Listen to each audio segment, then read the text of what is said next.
सभी दर्शकों का सादर अभिनंदन बंदन। प्रिय दर्शकों, आज हम जन्म कुंडली से संबंधित दो प्रश्न लेकर उपस्थित हुए हैं। पहला प्रश्न यह है कि जन्म कुंडली के भावों में, या कहा जाए सभी व्यक्तियों के जन्म कुंडली में कुछ न कुछ दोष होते हैं।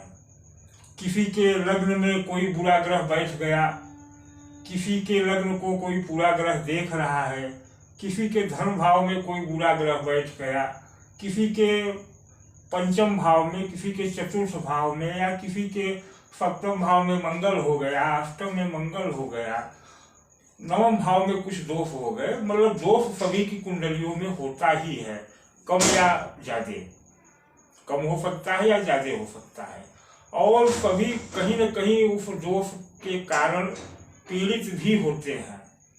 तो प्रश्न यह है कि क्या जन्म कुंडली के दोषों को दूर किया जा सकता है, या इन दोषों से अपने आप को मुक्त किया जा सकता है कि नहीं, एक प्रश्न। दूसरा प्रश्न है कि इस संसार में एक जैसी जन्म कुंडली में ग्रहों की स्थिति, ध्यान दीजिए, लाखों लोग होंगे जिनके जन्म कुंडली में ग्रहों की स्थिति एक जैसी होगी, तो क्या सभी लोगों का जीवन एक जैसा होगा जो लाखों लोग हैं?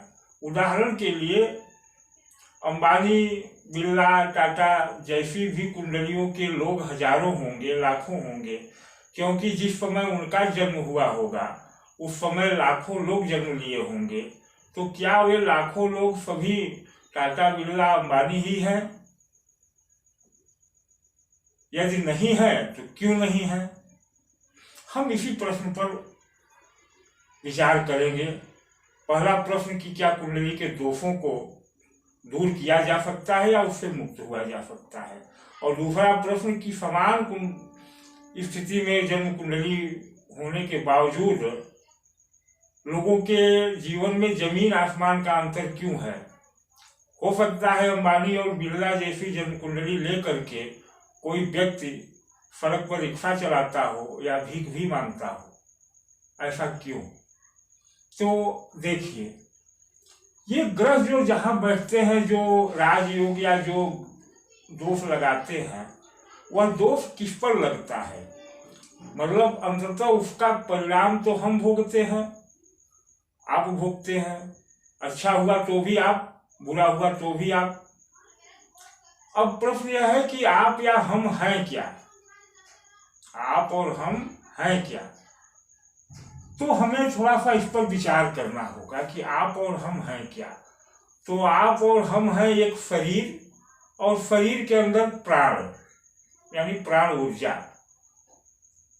यह बात सत्य है कि हम आप एक शरीर है और शरीर के अंदर प्राण और ऊर्जा है, मतलब प्राण की ऊर्जा है। किसी भी ग्रह का अच्छा या बुरा प्रभाव तब तक ही हम पर है जब तक हमारे अंदर प्राण ऊर्जा है। प्राण ऊर्जा निकल जाने के बाद तो हम 100 हैं, और 100 पर न तो कुछ अच्छा हो सकता है न कुछ बुरा हो सकता है। तो यह तथ्य सामने आया कि हम एक शरीर हैं और हमारे अंदर एक प्राण ऊर्जा है। तो माना यह जाए कि जो भी ग्रहों का अच्छा या बुरा प्रभाव होता है वह हमारे प्राण ऊर्जा पर पड़ता है, हमारी ऊर्जा पर पड़ता है, प्राण ऊर्जा पर, और उस प्रभाव के कारण हमको अच्छा या बुरा फल मिलता है। यहाँ तक बात समझ में आई? अब प्राण ऊर्जा है क्या, इसको हम देखेंगे।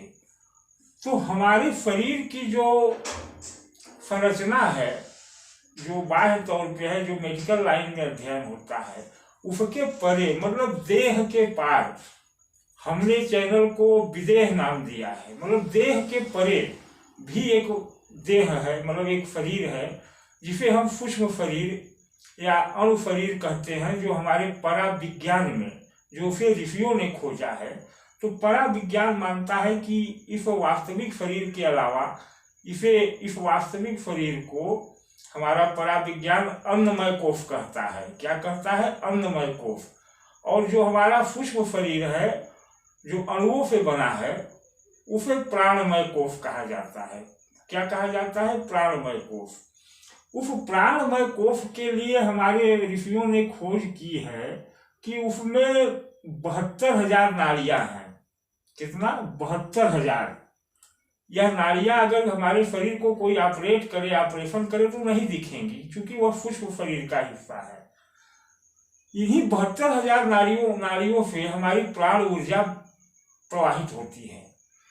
यह 72,000 नाड़ियां मूल रूप से 2 नाड़ियों में संबंध होती हैं। क्या?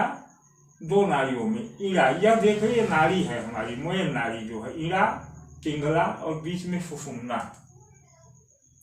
प्राण ऊर्जा ईड़ा और पिंगला से प्रवाहित होती है, सुषुम्ना सुषुप्त रहती है। इसी प्रवाहित हो रही प्राण ऊर्जा पर हमारे ग्रहों का निगेटिव या पॉजिटिव प्रभाव पड़ता है। और यह ऊर्जा जो है ब्रह्मरंध्र यानी सहस्रार जो सबसे ऊपर है, वहां से लेकर के मूलाधार यानी जहां हमारा शरीर का निचला हिस्सा गुदादार द्वार होता है, यहाँ कुंडली कहते हैं, यहाँ से प्रवाहित होकर के मस्तिष्क तक या चक्कर लगाती रहती है। जैसे कि आपने मैग्नेट ऊर्जा को देखा है, आपने किसी मोटर बाइंडिंग के सीन को देखे होंगे कि उसमें मैग्नेट ऊर्जा एक तरफ से दूसरी तरफ प्रवाहित होती है। तो यह प्राण ऊर्जा इसी तरह से प्रवाहित होती है। और ये दोनों नाड़ियों से 72,000 नाड़ियां जुड़ी हैं। तो हमारी ऊर्जा जितनी अधिक केवल इन 2 नाड़ियों में प्रवाहित होती है तो हम संतुलित होते हैं। और जब प्राण ऊर्जा 72,000 नाड़ियों में भटकने लगती है तो हम विचलित होते हैं। एक तो सिद्धांत यह हो गया। दूसरा सिद्धांत हो गया कि अगर हमारी प्राण ऊर्जा इस सुषुम्ना नाड़ी से प्रवाहित होने लगे, सुषुम्ना नाड़ी से प्रवाहित होने लगे, तो क्या होगा? तो यही होगा कि एक श्लोक है, श्लोक क्या है? सर्वशक्ति युक्तम भवेत्, बिना शक्ति न योगो न भोगो न विद्या न ज्ञानम न तपो न दानम न हरिर न हरो न विरंची सर्वशक्ति युक्तम भवेत्। बिना शक्ति के न ब्रह्मा है, न विष्णु है, न महेश है, न विद्या है, न ज्ञान है, न तप है, न दान है। तो जो अभी बात हुई कि एक जैसी कुंडली के लोग हजारों लाखों में और उनके जीवन स्तर में जमीन आसमान का अंतर है, तो अंतर किसका है? इसी प्राण ऊर्जा का, जिसे हम शक्ति कह रहे हैं, जिसे हम शक्ति कह रहे हैं। तो हम ऐसा क्या करें कि हमारी शक्ति भी इस सुषुम्ना नाड़ी से प्रवाहित होने लगे। तो इस शक्ति का मूल केंद्र है मूलाधार, जो हमारे आपके शरीर में गुदा द्वार के ठीक ऊपर एक हड्डी की त्रिकोण रचना है, जो कुंडली मारे नाग की तरह है। ध्यान दीजिए, कुंडली मारे नाग की तरह है, हमारी रीढ़ की हड्डी के ठीक नीचे और गुदा द्वार के ठीक ऊपर, वहां यानी रीढ़ की हड्डी है। यह रीढ़ की हड्डी है। इसी में यह तीनों नाड़ियां हैं, सुषुम्ना मध्य में और ईड़ा और पिंगला। यहाँ नीचे यह कुंडली मारे नाग की स्थिति है, में हड्डी है। इसके ठीक सामने चाहे स्त्री हो या पुरुष हो, उसके जननेंद्रियां होती हैं। अब ध्यान दीजिए कि शिवलिंग का स्वरूप क्या बनाया गया है, यही वो जननेंद्रिय का स्वरूप इसीलिए दिया गया कि ऊर्जा यही होती है, ऊर्जा हर व्यक्ति की यही होती है। और यहाँ से यह ऊर्जा इस तरह से प्रवाहित होती है, कभी ईड़ा से, कभी पिंगला से, या कभी 72,000 नाड़ियों में भटकती है। और जो योगी जन हैं वो अपनी उस ऊर्जा को सुषुम्ना के माध्यम से ऊपर ले जाते हैं। यह स्थान मूलाधार कहा जाता है। और इस स्थान का मुख्य भाव है काम, काम वासना और देह। यह शरीर का भाव है, व्यक्ति के होने का भाव है, और यह काम वासना से लिप्त है। यहाँ से यह होता है। अब यह स्थान शुक्र का है, यहाँ शुक्र का निवास होता है। शुक्र का मतलब शुक्राणु भी। यही से शुक्र की ऊर्जा जो है हमारी भटकती है। शुक्र ही प्राण ऊर्जा है, ध्यान दीजिए, क्योंकि शुक्र से ही तो व्यक्ति का निर्माण होता है। तो इस शुक्र ऊर्जा को अगर हम इस सुषुम्ना के द्वारा ऊपर ले चलें तो पहला तो होगा कि यह स्थान जागृत होगा। इस स्थान के जागृत होने के बाद जब ऊर्जा ऊपर बढ़ेगी तो दूसरा चक्र जो है, इसे चक्र कहते हैं। इस रीढ़ की मूलाधार से मस्तिष्क तक 7 चक्र हैं। तो मूलाधार को जागृत करने पर यह ऊर्जा आगे बढ़ेगी, और जब आगे बढ़ेगी यह ऊर्जा सर्पेंटाइल स्थिति में इस तरह से आगे बढ़ेगी तो स्वाधिष्ठान चक्र को जागृत करेगी। स्वाधिष्ठान चक्र क्या है? तो हमारे नाभि के नीचे और मूलाधार के मध्य में स्वाधिष्ठान चक्र होता है। यह स्थान देह के साथ साथ मन का भी कारक होता है। यहाँ से देह, ध्यान दीजिए, पहला जो मूलाधार है वह केवल देह की बात करता है, दूसरा जो स्वाधिष्ठान चक्र है वह देह के साथ मन को भी प्रभावित करता है। अब यहाँ से ऊर्जा अगर ऊपर बढ़ेगी तो मणिपुर चक्र आएगा। मणिपुर चक्र मतलब हमारी नाभि का स्थान होता है, जहाँ व्यक्ति की नाभि होती है। यहाँ अगर ऊर्जा आ गई और यह स्थान जागृत हो गया तो व्यक्ति के अंदर विचार शून्यता कभी कभी आएगी, इतना स्थिर हो जाएगा कि वह विचारों से परे हो जाएगा, और लीडरशिप उत्पन्न होती है। यह स्थान जागने के बाद लीडरशिप उत्पन्न होती है। यह ऊर्जा इससे आगे जब बढ़ेगी तो आपको आत्म तत्व का दर्शन होगा, मन प्रसन्न रहने लगेगा, मानवता और कहा जाए तो ईमानदारी आपके अंदर विकसित होने लगेगी। इसके बाद यह ऊर्जा आगे बढ़ेगी तो आप परम तत्व की झलक पाएंगे, जो परमात्मा है उसकी झलक पाएंगे।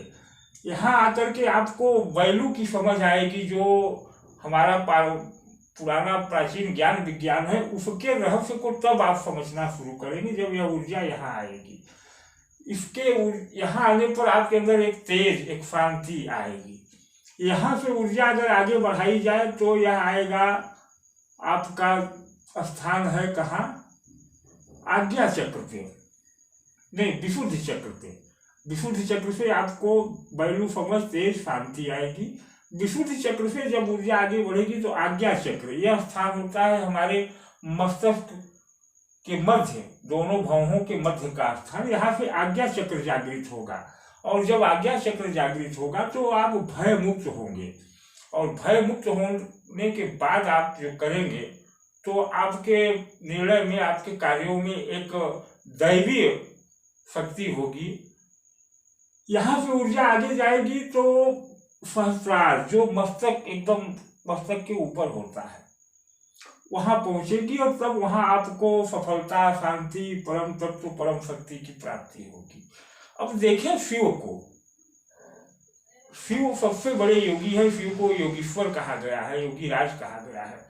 तो शिव की पूजा लिंग स्वरूप में क्यों होती है? क्योंकि यहाँ मूलाधार है, यहाँ से ही इस ऊर्जा को उन्होंने आगे करते करते बढ़ाते बढ़ाते ऊपर ले गए, और उनके मस्तिष्क पर चंद्र है। क्या है? चंद्र। क्यों चंद्र है उनके मस्तिष्क पर? चंद्र को मन कहा गया है। मन की उच्चता ही सर्वश्रेष्ठ है, मन ही प्राण है, मन ही ऊर्जा है। तो मन जब तक इन 72,000 नाड़ियों में भटकता है तब तक आप अस्थिर होते हैं, गलत फैसले लेते हैं, और जब मन सर्वोच्च स्थान पर पहुंच जाता है, यहाँ शुक्र है, और शुक्र की राशि में चंद्रमा उच्च होता है, तो यहाँ से शुक्र है, और यह ऊर्जा जब विकसित हुई तो आपका मन सर्वोच्च स्थान पर पहुंच गया, तो आप एक योगी हो गए। अब हालांकि यह एक सामान्य व्यक्ति के लिए संभव नहीं है कि यहाँ से ऊर्जा उठा करके यहाँ कर ले, इसे कुंडली जागरण कहते हैं। तो यह हमारे आप जैसे सामान्य व्यक्ति के लिए तो संभव नहीं है, लेकिन प्रयास किया जा सकता है। प्रयास कैसे? जब आप प्रयास करेंगे तो मान लीजिए यह ऊर्जा वहां तो नहीं पहुंचेगी, लेकिन यह ऊर्जा कुछ तो ऊंचाई लेगी, और जितनी ऊंचाई लेगी उतनी आपको ऊंचाई प्राप्त होने लगेगी। जैसे जैसे यह ऊर्जा, मान लीजिए कि यह ऊर्जा अभी जो 72,000 नाड़ियों में इधर से इधर भटक रही है, वह ऊर्जा जितनी केंद्रित होकर के अगर केवल एक कहा जाए जैसे करंट का शॉर्ट होता है, प्लग आप स्पार्क करते देखे होंगे, जो बाइक या कार में प्लग स्पार्क करता है, उतनी देर के लिए भी अगर यह ऊर्जा एकत्रित होकर के इस बिंदु पर, मतलब सुषुम्ना पर अगर स्पार्क करेगी तो यह करंट तो ऊपर जाएगा, और जब करंट ऊपर जाएगा तो आज्ञा चक्र को जागृत करेगा। इन सारे चक्रों को कहीं ना कहीं वो पावर देगा। हम आप बन सकते हैं योगी, ऐसा नहीं है, लेकिन नहीं भी बन सकते तो अगर हम प्रयास करें कि केवल प्लग जैसे स्पार्क करता है उतना भी यहाँ स्पार्किंग हो, तो यह करंट या स्पार्किंग धीरे धीरे इन चक्रों को तो कुछ न कुछ जागृत करेगी और हमारे सामान्य जीवन के लिए उतना ही अधिक है। और जैसे जैसे यहाँ स्पार्किंग बढ़ेगी, ध्यान दीजिए इस स्थान पर जैसे जैसे स्पार्किंग बढ़ेगी ऊर्जा की, ऊर्जा इधर उधर न भटक करके यहाँ स्पार्क करने लगेगी, सेकेंड के लिए, 2 सेकेंड के लिए, 3 सेकेंड के लिए, 5 सेकेंड के लिए, वैसे वैसे आपके यह चक्र जो है जागृत होने लगेंगे। और जब चक्र जागृत होने लगेंगे तो ग्रहों का जो भी बैड इफेक्ट होगा, चाहे वो गोचर के कारण हो और चाहे ग्रहों की स्थिति के कारण हो, उससे आप मुक्त होते जाएंगे। तो जो बिरला या अंबानी जैसे लोग भी हजारों हैं जो नहीं जीवन शून्य है जिनका, और वही जो बहुत तरक्की और विकसित है, तो उनके अंदर क्या है, यही है कि कहीं न कहीं भौतिक रूप से भी और आध्यात्मिक रूप से भी उनकी ऊर्जा इस केंद्र पर स्पार्क ज्यादा कर रही है। एक सामान्य पे उसी तरह की कुंडली है, लेकिन ये विकसित इसलिए है क्योंकि इनकी ऊर्जा इस मेन बिंदु पर स्पार्क कर रही है और जो जितना पीछे है उसकी ऊर्जा दाएं बाएं जा रही है। यह तो बात समझ में आ गई होगी कि हमें इस ऊर्जा को, शुक्र की इस ऊर्जा को इस बिंदु पर स्पार्क कराना है। अब कैसे कराना है प्रश्न यह उठता है। तो इसके लिए हमारे पास 3 मार्ग उपलब्ध होते हैं। पहला मार्ग है योगियों का, हमारे ऋषियों का, जो प्राणायाम और कहा जाए त्याग तपस्या से हुआ है। अब चूंकि आज के गिरफ्त या आज के भौतिक युग में वह मार्ग तो एक सामान्य व्यक्ति नहीं अपना सकता। दूसरा मार्ग है तांत्रिक मार्ग। क्या? तांत्रिक मार्ग। तांत्रिक मार्ग भी सामान्य गृहस्थ आज नहीं अपना सकता। तो तीसरा मार्ग बचता है जो हमें सबसे सरल दिया गया है, उसके बारे में हम थोड़ा जाने। तो जाने क्या? 10 महाविद्याएं दी गई हैं ऊर्जा को केंद्रित करने के लिए। हमारे पास 10, हमारे ऋषियों ने 10 महाविद्याओं का आविष्कार किया है। उसमें से तीसरी महाविद्या है जिसे राज राजेश्वरी या षोडशी महाविद्या, ललिता महाविद्या इत्यादि के नाम से जानते हैं। ललिता महाविद्या का एक दृश्य मैं आपके सामने प्रस्तुत कर रहा हूं, देखें। इस विद्या का प्रतीक है कि शिव सोए हैं और उन पर शक्ति विराजमान है। क्या? शिव सोए हैं, आप फोटो में देख सकते हैं, शक्ति विराजमान है। इस विधि को हम अगले वीडियो में डेवलप करेंगे, उस पर डिस्कस करेंगे, लेकिन वह बताइए उस विद्या के बारे में थोड़ा बता दें कि इस विद्या को कहा गया है कि सांसारिक भोग को भोगते हुए भी परम तत्व को प्राप्त करने वाली विद्या है। मतलब एक आम जनमानस, एक आम गृहस्थ के लिए यही एक विद्या है जो हमें इस शुक्र की स्पार्किंग को यहाँ बढ़ा करके और इन सारे चक्रों को पावर दे सकती है। और अगर हम अभ्यास करें तो हम इन चक्रों को जागृत करते हुए यहाँ तक भी जा सकते हैं। और जैसे जैसे हमारे चक्र पावरफुल होते जाएंगे, हम जागृत होने की बात नहीं कर रहे हैं अभी, पावरफुल होते जाएंगे, मतलब जितना अधिक इनको स्पार्किंग मिलता जाएगा उतना ही ग्रहों के निगेटिव प्रभाव आपसे दूर होते जाएंगे। तो जो हमारा थंबनेल था कि कुंडली से कुंडलिनी तक और ये टूर बिहाइंड होरोस्कोप, मतलब इस जन्म कुंडली के पीछे की यात्रा यह है। इस यात्रा को करने के लिए हम सीरियल में वीडियो बनाएंगे और अगले वीडियो में बताएंगे कि कैसे, किस विधि से हम स्पार्किंग यहाँ ज्यादा बढ़ा सकते हैं। जो हमें 3 विधियां उपलब्ध हैं उनमें से किस विधि का हम सरलता से प्रयोग कर सकते हैं। क्योंकि एक वीडियो में बताना संभव नहीं है, लेकिन मेरी बात को आप लोग समझ सकते हैं कि अगर हम ऊर्जा को यहाँ, प्राण ऊर्जा को यहाँ केंद्रित कर ले और यहाँ से स्पार्किंग कराएं, शुरुआत में एकदम से केंद्रित हमेशा के लिए नहीं होगी, लेकिन हम स्पार्किंग तो करा सकते हैं। उस ऊर्जा को भटकने को रोक करके कुछ सेकेंड के लिए यहाँ केंद्रित करेंगे। जब यहाँ केंद्रित करेंगे तो स्पार्क होगा, जैसे कि आपने प्लग में देखा है, बाइक या कार की प्लग में, उतना ही कराएं तो हमें काफी लाभ मिलने लगेगा। हम उतना कैसे कराएंगे यह हम अगले वीडियो में डिस्कस करेंगे। आज्ञा दीजिए, और अगर वीडियो अच्छा लगा हो तो शेयर और लाइक करने के साथ चैनल पर नए हो तो सब्सक्राइब कर दें। धन्यवाद, नमस्कार।